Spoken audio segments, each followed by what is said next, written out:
Praise the Lord. இன்னைக்கு நம்ம என்ன பார்க்க போறோம் அப்படின்னா, ஏசப்பா சிலுவையில பேசின 5வது வார்த்தை.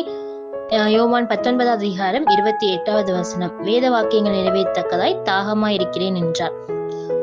ஆல்ரெடி ஏசப்பா நைட்டு ஃபுல்லா அடி வாங்கி ரத்தம் ஃபுல்லா சிந்தி அவர் ரொம்ப டயர்டா இருக்காரு. அண்ட் இப்போ சிலுவையில அறையப்பட்டிருக்காரு.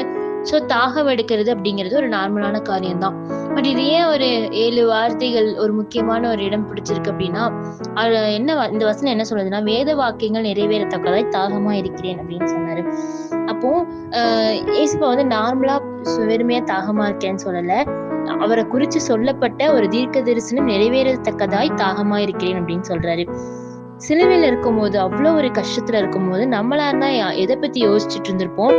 இப்படி இந்த ஜனங்கள் என்னைய இப்படி பண்ணிட்டாங்களே, நான் இவங்களுக்கு நல்லது பண்ணியும் இப்படி என்னைய சிலுவையில அறையறக்கு ஒப்பு கொடுத்துட்டாங்களேன்னு யோசிச்சிருந்திருக்கணும். இல்ல அந்த வழியை பத்தி நினைச்சு கவலைப்பட்டிருக்கணும். வேற ஏதாவது ஒரு தாட்ல தான் கண்டிப்பா இருந்திருப்பாங்க. ஆனா ஏசப்பா சிலுவையில இருந்தாலும் பிதா தன்னை எதுக்காக இந்த பூமிக்கு அனுப்புனாரோ அதை பத்தி யோசிச்சுட்டு இருக்காரு.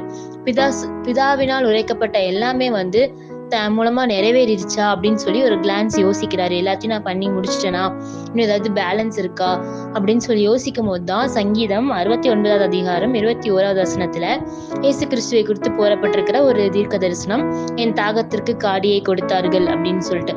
சோ அந்த தீர்க்க தரிசனத்தை நிறைவேறும்படிதான் என்ன பண்றாரு அப்படின்னா, தாகமா இருக்கிறேன் அப்படின்னு சொல்லி ஏசப்பா இந்த இடத்துல சொல்றாரு.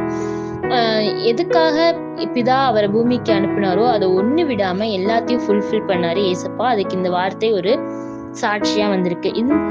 இதே மாதிரிதான் நம்ம கிறிஸ்தவர்கள் எல்லாருமே ஏசப்பா நம்மளுக்கு என்ன ஒர்க் வச்சிருக்கிறாரோ அதை முடிக்கிறதுக்காக நம்ம அழைக்கப்பட்டிருக்கிறோம். நம்ம மேல கடவுளுடைய சித்தம் என்ன அப்படின்னு நம்மளுக்கு தெரியும். நம்ம எதற்காக இந்த பூமிக்கு கடவுள் அனுப்பி இருக்கிறாருன்னு நம்மளுக்கு தெரியும்.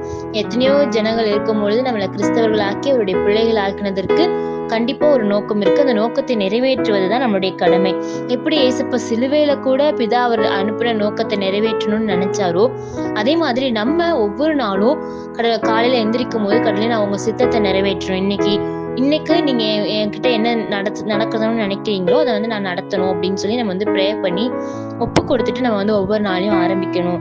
லூக்கா 12வது அதிகாரம் 47வது வசனத்துல பாக்குறோம், தன் எஜமானுடைய சித்தத்தை அறிந்தும் ஆயத்தமா இராமலும் அவனுடைய சித்தத்தின்படி செய்யாமலும் இருந்த ஊழியக்காரன் அநேக அடிகள் அடிக்கப்படுவான். சோ கடவுள் நம்மளை அனுப்புனது எதுக்குன்னு தெரிஞ்சும் நம்ம அதை கவனிக்காம, அதை கண்டுக்காம, அதை செய்யாம இருந்தோம் அப்படின்னா நம்மளுக்கு அநேக அடிகள் அடிக்கப்படும் இந்த வசனத்துல போட்டிருக்கு. சோ நம்மளுக்கு பனிஷ்மெண்ட் அதிகமா இருக்கும். சோ நம்ம என்ன பண்ணணும் அப்படின்னா, கடவுளுடைய சித்தம் என்ன அப்படின்னு அறிந்து கொள்ளணும். அறிந்து கொண்டு அதைபடி செய்யறதுக்கு நம்ம ஒவ்வொரு நாளும் நம்ம கடவுள்கிட்ட ஒப்படைக்கணும். இன்னைக்கான சித்தத்தை நான் இன்னைக்கு நிறைவேற்றிடணும். கடவுளே, நீங்க இன்னைக்கு என் வாழ்க்கையில என்ன நோக்கம் வச்சிருக்கீங்களோ இன்னைக்கு நைட்டுக்குள்ள நான் நிறைவேற்றிடணும். உங்களுடைய வழியை விட்டு நான் வழி மாறி போயிடக்கூடாதுன்னு சொல்லி காலையில எந்திரிச்ச உடனே நம்ம கடவுள்கிட்ட ஒப்பு கொடுத்துட்டு நம்ம நாளை ஸ்டார்ட் பண்ணோம்னா கண்டிப்பா ஏசப்பா மாதிரி நம்மளும் நம்மளுடைய வாழ்க்கையில அவருடைய சித்தத்தை நிறைவேற்றுகிற பிள்ளைகளா இருப்போம். தேங்க்யூ.